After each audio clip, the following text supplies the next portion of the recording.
From Tally Prime Release 7.1, saving of e-invoicing ID and password is disabled.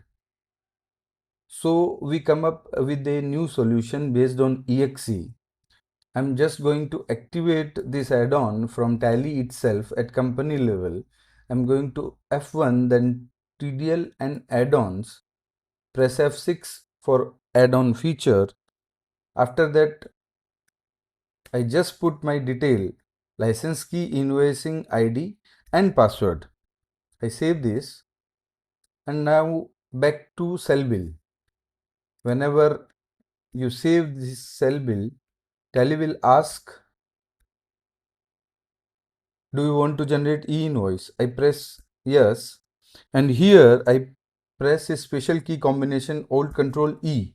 You can see ID and password is auto-filled. Obviously, for demo purpose, I put incorrect user ID and password. If you want to purchase this add-on, you can call me on Bino numbers. Thank you.